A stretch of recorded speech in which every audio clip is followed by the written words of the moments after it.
Okay, ladies and gentlemen, we are about to break down Cyhi The Prynce and his freestyle on Bootleg Kev. Long overdue, man. Let's just quickly give Cyhi his flowers, man. This nigga's a hybrid, much like King Los. I don't know if you guys know King Los. I've done breakdowns on King Los before.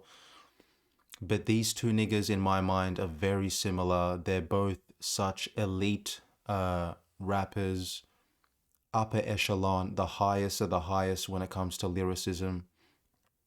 They're both very good at making their point, getting their point across, but they're both so versatile. They can do, every cadence, every flow that you can think of.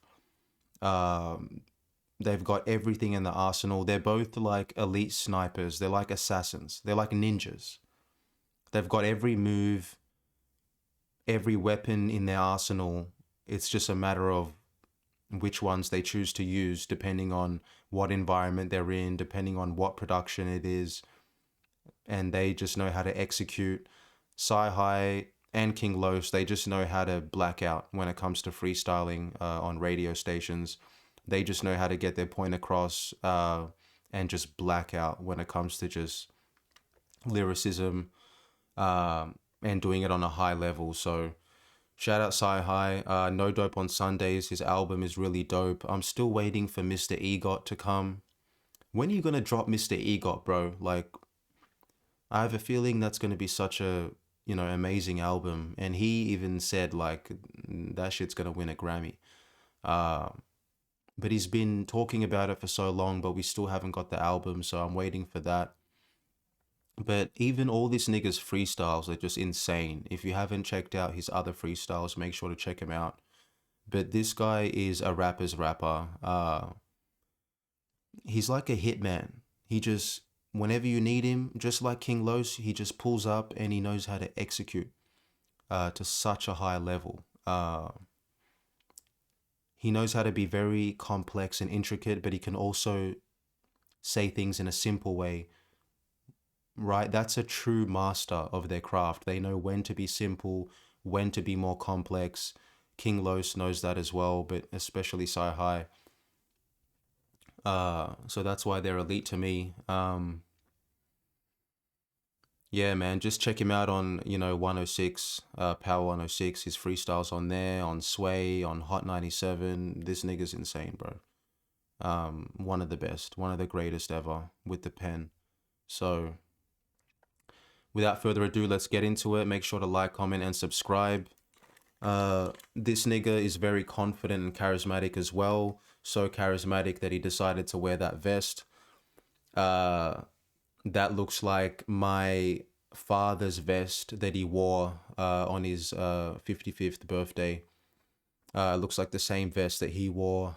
Matter of fact, that's not even a vest. That looks like a carpet, my nigga. You look like you have a carpet on your chest, right? You straight up look like you have a carpet on your chest, and I don't like it. I don't like that.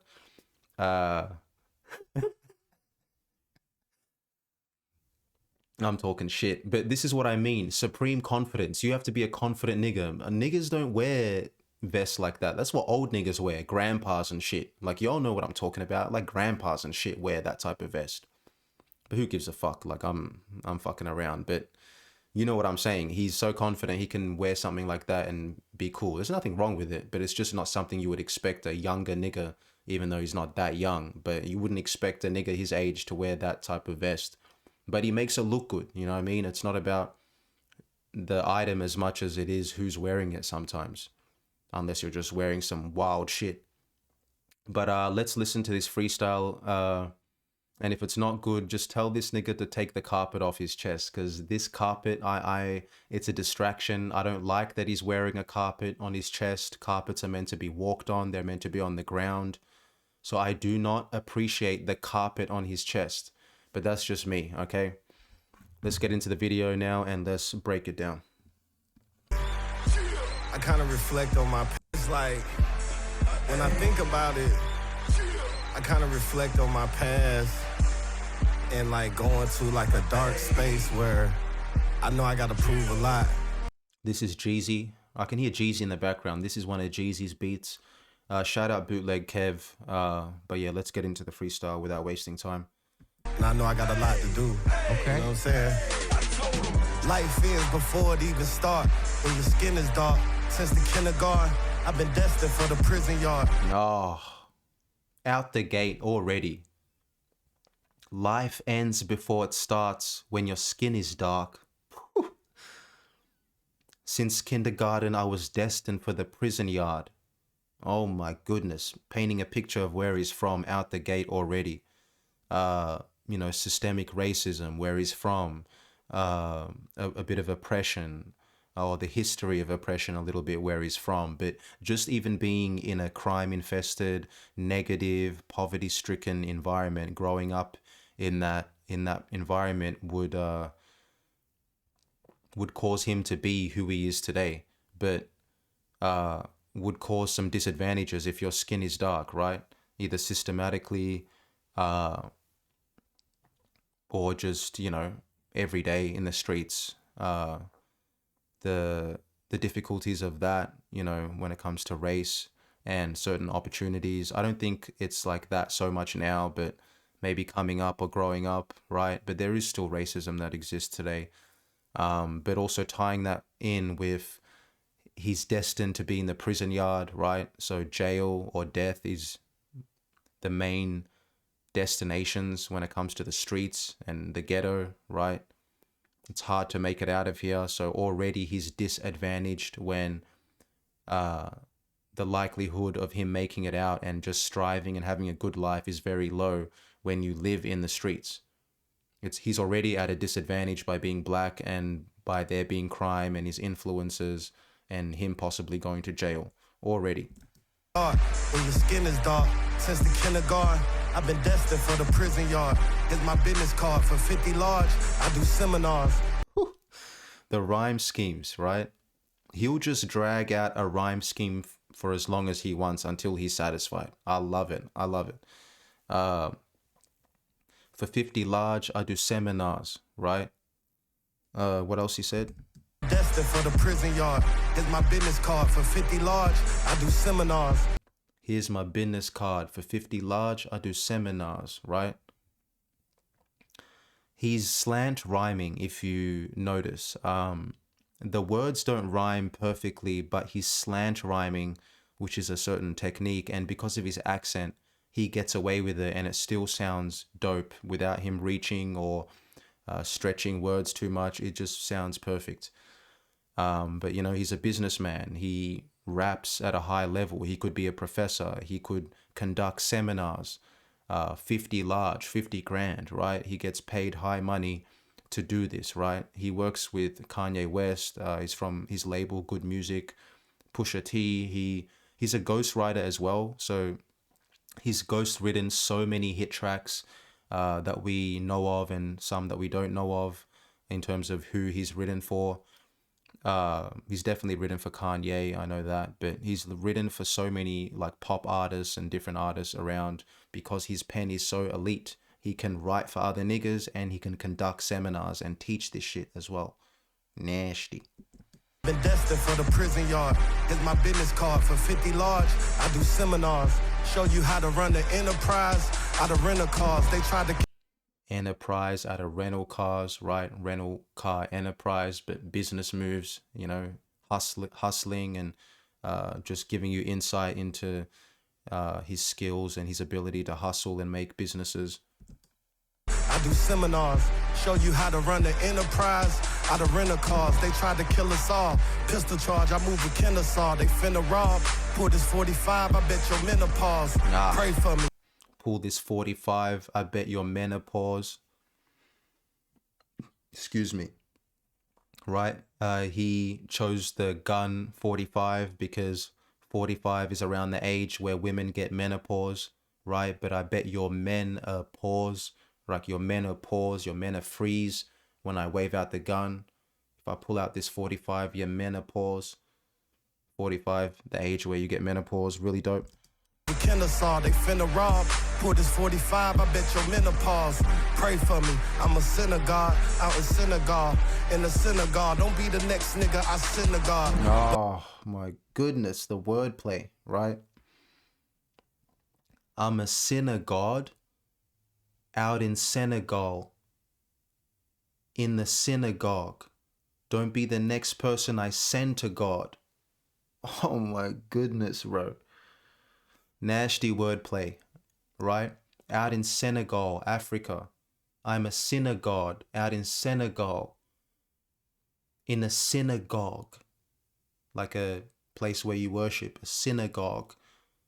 And then that transitions to don't be the next person I send to God, right? So send to God, synagogue, it connects, right? And sinner as well. So some biblical terms, and it's just, it fits together. He's not reaching, right? It's not forced. It sounds good, and his accent is what helps him get away with it as well. He's smooth. He's very smooth, very confident, charismatic. You can't beat this shit, bro. It's very hard to beat when this nigga gets in this type of bag. It just gets ugly. God out in synagogue, in the synagogue. Don't be the next nigga I synagogue. But on another note, I knew I always was the GOAT. Grew up in the belly of the beast, and then the water broke. No. I ain't trying. Nasty. Grew up in the belly of the beast, then the water broke. Oh my goodness, the imagery there. I grew up in the belly of the beast. Where he's from is the belly of the beast, the conditions that he's from are very harsh, right? So the belly of the beast represents where he's from, the beast-like conditions that turn you into a beast. But, a woman, when she's pregnant, in the belly of the beast, and then when the water breaks is when conception happens. So the baby's being born. So he's saying that he has been birthed out of these harsh, negative, violent conditions. And the pressure, right, just like in a womb, the pressure of these conditions forced him to elevate his pen and make a decision to write at a high level and put in work, put in effort to then get out of the conditions that he's in. So it's about survival. But the way he paints that picture, belly of the beast and the water broke, right? Oh my goodness, nasty. Was the GOAT. Grew up in the belly of the beast, and then the water broke. I ain't trying to say I'm from the streets, but kinda sorta though. Brought a quarter bow, a order choke, then I ordered more. Still continuing with this rhyme scheme. Bought a quarter bowl, artichoke, and I ordered mo. Right? Still continuing. Artichoke, like vegetable, green, like marijuana. Quarter bow, marijuana. Selling big bundles of marijuana, pounds, right? And then I ordered mo, or ordered more, right? He's giving you insight into his hustling ways, and just the way he puts it together, very fly, and keeping that rhyme scheme intact the whole way. But kinda sorta though. Brought a quarter bow, a order choke, then I ordered mo, the order woe. I just bought a new aorta tote with a red dot sight. Don't make me read your horoscope. It's effortless. It's so effortless for him. I just bought a new aorta tote with the red dot sight. Don't make me read your horoscope. Oh my goodness. Right? So bought a new aorta tote. The AR has a scope. Don't make me read your horoscope, right? Scope, the scope on his gun, but don't make me read your horoscope, right? Like your zodiac sign, but also horror. It's going to be very horror-like when I shoot you or pick you apart, right, from a distance, or shoot you. That's very horror-like, but horoscope. Don't make me read your horoscope. In other words, don't make me predict your future by letting you know the outcome of your future. By me having this gun, I'm going to shoot you and kill you. So I've already predicted your future, or horoscope, right? Really dope. Bought a new aorta tote with a red dot sight. Don't make me read your horoscope. We the reason that the border closed. For a snort of coke, I had to fly to Florida for a Zoe. First and foremost, the more is still going. Snort a coke, Florida, further and farthermost, right? What else he said? For a snort of coke, I had to fly to Florida for a zo. First and foremost, the more reporter show. Georgia know, I got a gorgeous hoe. I love this shit, right? And some people try to do this, but it's not the same as him. And you can tell that he's upper echelon in writing, because even though he's continuing the same rhyme scheme and it can feel a bit repetitive,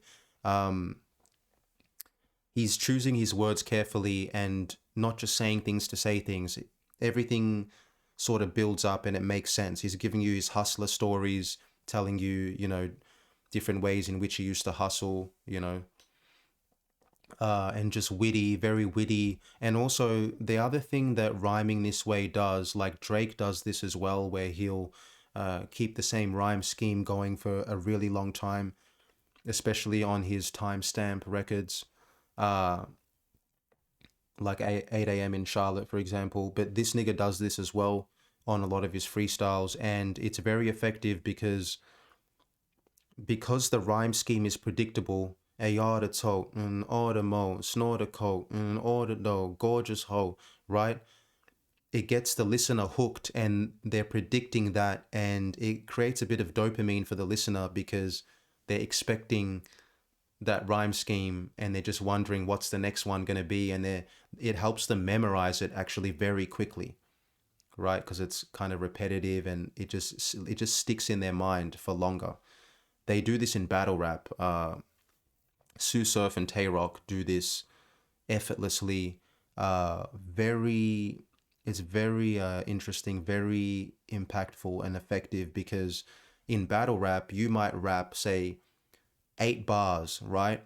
And they'll continue that same rhyme structure, the same rhyme scheme, and because it's somewhat predictable, the crowd is memorizing it with them. So then when the crowd reacts, right, that disrupts the rhyme scheme, right? And then the crowd reaction happens. The battle rapper brings it back 8 bars and then starts again and then goes past the point that he stopped.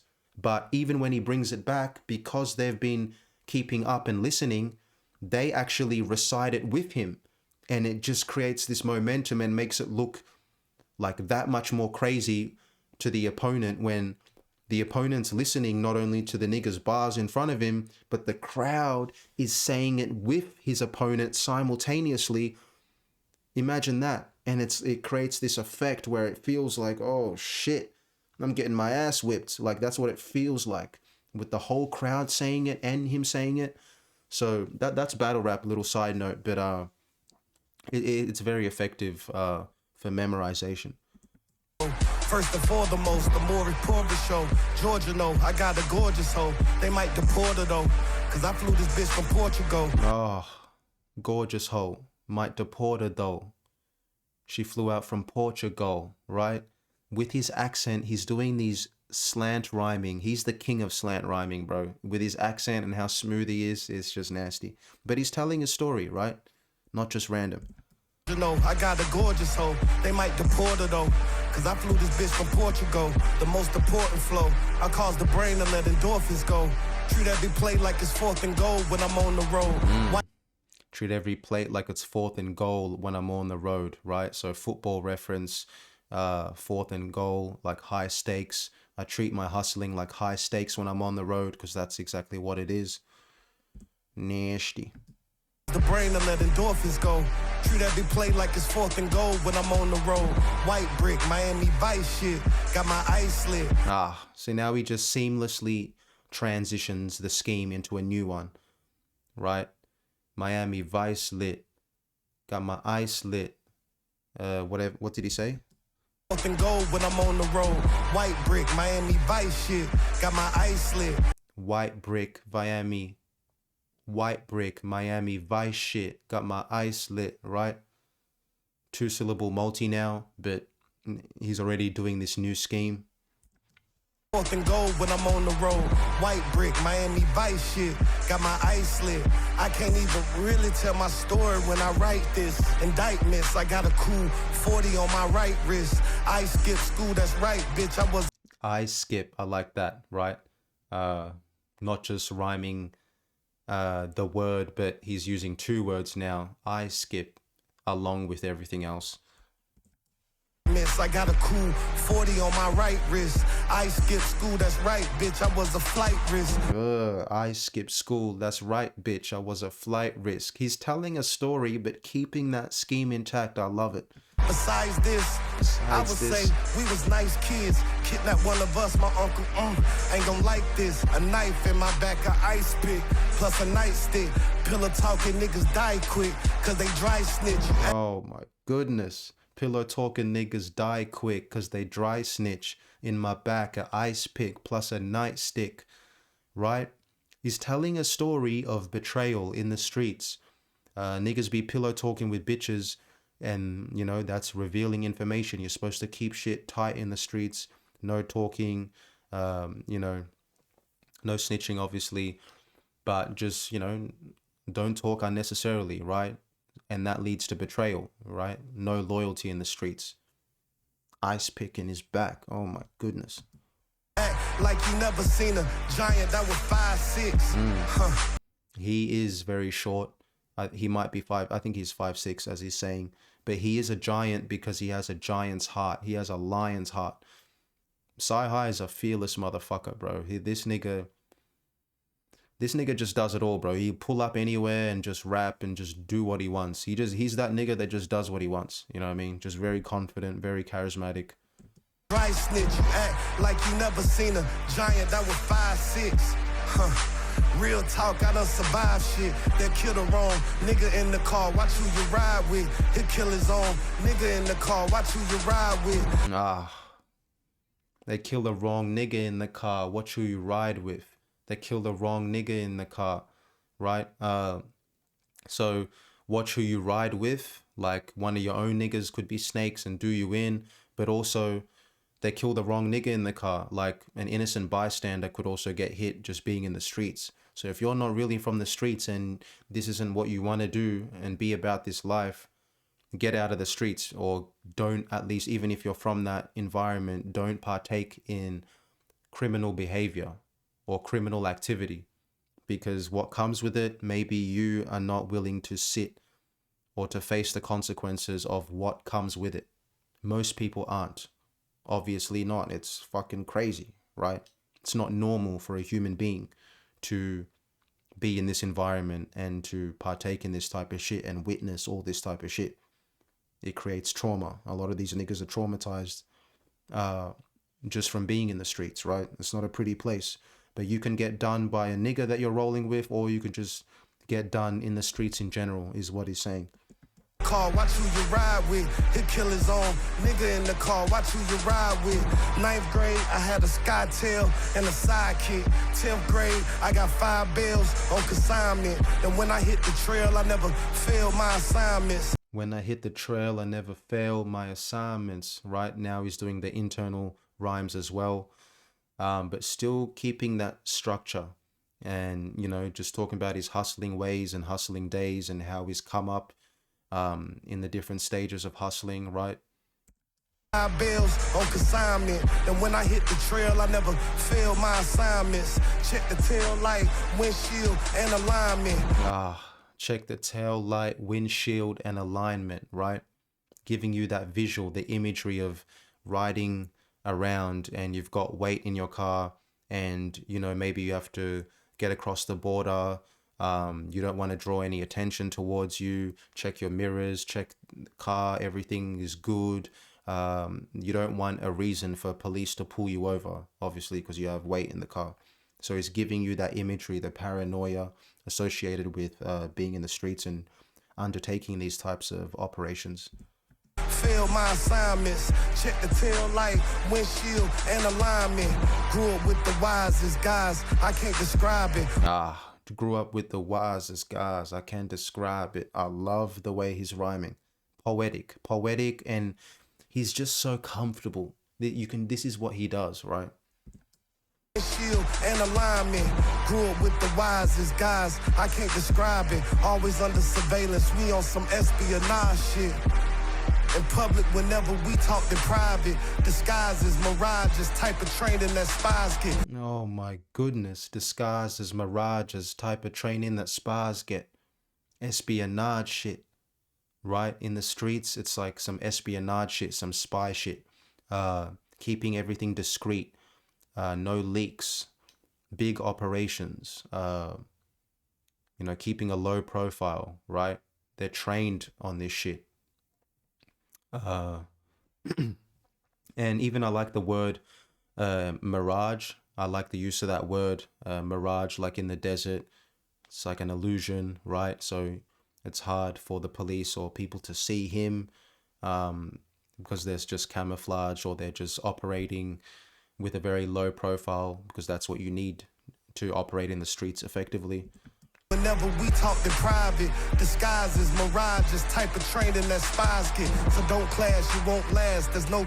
Now he switches up the rhyme scheme as well, and cadence. Disguises, mirages, type of training that spies get. So don't clash, you won't last. There's no cat, there's dope ass. So don't clash, you won't last. There's no cat, there's dope ass. My notepad, right? I think he's gonna say that. Type of training that spies get. So don't clash, you won't last. There's no cat, there's dope ass. My notepad. Slept on this whole couch when I had no pad. Wordplay. There's no one as dope as this notepad. He said all that to say no one can compete with him, but the way he puts it together, so ill. And then notepad and then no pad, right? The similarity there, the transition. But he had no pad, right? So he grew up broke, no pad or no house to sleep in. There's no cat, there's dope ass. My notepad. Slept on this whole couch when I had no pad. Slept on the couch when I had no pad. So the imagery of writing raps, rapping for his life to make it out of the hell that he's grew up in, and sleeping on the couch, no pad, right? The imagery. No cat, there's dope ass. My notepad. Slept on this whole couch when I had no pad. Life of a nomad, a broke ass. Notepad, notepad, nomad. I love the alliteration and how he slides and transitions between those three. The wordplay there as well, and not wordplay but alliteration. Nomad, like a nomad. It's perfect use of these words as well. As I said, he doesn't waste words or just say anything to sound smart. A nomad is somebody that doesn't have a stable home. They're always on the run or always on the move, right? So because he's broke, he kind of identifies with that nomad lifestyle, because he'll sleep on someone's couch here and then sleep over here maybe, and then over here because he's broke, right? This is his come up story, hustling, riding for his life, rapping, and just being broke, but having, a strong heart and a willpower to help him get him through this shit. Oh my goodness. Pad. Slept on this whole couch when I had no pad. Life of a nomad, a broke ass nigga with no cash. But I bet she's still lonely now. I'm Bobby Womack, bitches did me.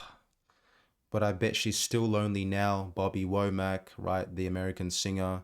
I think he has a song called Still Lonely, or maybe an album. I think it's a song, Still Lonely. So talking about he was broke, bitches didn't want him before, but I bet she's still lonely now, right? Bobby Womack, dope. Nigga with no cash, but I bet she's still lonely now. I'm Bobby Womack, bitches did me so sad, but now they fucking me so fast, cause my vocab got me eating wagyu and snow crab. Oh my god, he's still going. This is what I mean. He will run a fucking rhyme scheme to the dirt. To the ground. Until he's done, he's not done, right? My vocab got me eating slow crab. Oh my goodness. They fucking me so fast, cause my vocab got me eating wagyu and snow crab. But he's also told a story of his come up. He said bitches didn't fuck with him before. Now they're fucking with him because of his vocabulary or his ability to rap and make records. And now he's successful. Now they turn around, typical story when it comes with women and the come up, right? Now they're willing to fuck with him. Crazy how shit turns around. Now they fucking me so fast, cause my vocab got me eating wagyu and snow crab. I used to mow grass till I sold a nigga a whole bag. Oh my goodness, still going. I used to mow grass till I sold a nigga a whole bag like that you capture the grass in when you're mowing, but also like a bag of weed. Eating wagyu and snow crab. I used to mow grass till I sold a nigga a whole bag. Rhyme with a gallon of gas, smell like a moped. I found Riding with a gallon of gas like a moped, right? Those bikes have like a gallon of gas in them, but like a gallon of gas like marijuana, that gas. the nigga a whole bag.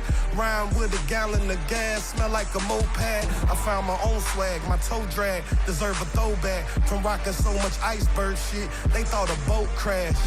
You need shout. Rocking so much iceberg shit, boat crash, right? We understand that.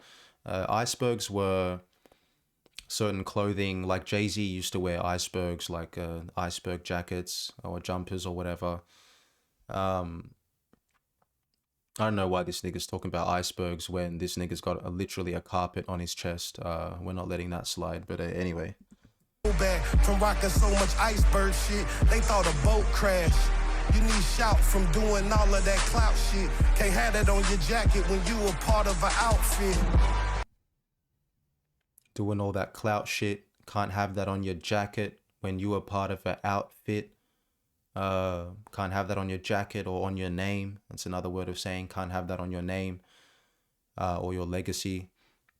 When you are part of an outfit, I know the word, obviously outfit, jacket, but when you're having an out, like a public outfit is kind of like what people have when they search for clout or seek clout.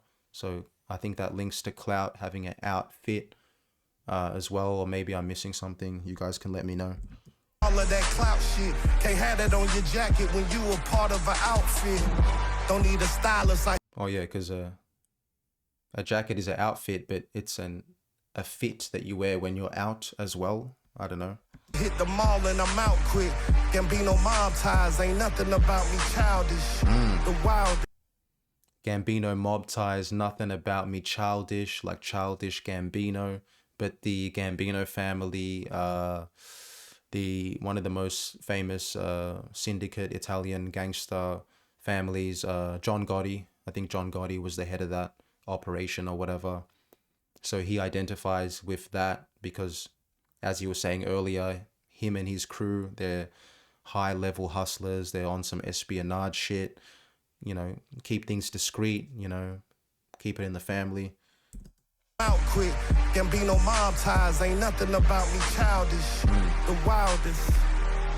But also nothing about me childish, because this is some serious shit that we're doing. You know, serious operations. I'm not childish, but obviously Childish Gambino. But, you know, that's kind of what the wildest. But, you know. This nigga was thrown back. He was like in a trance listening to that shit. The nigga stopped and he was like, oh shit. He was taken away by that shit.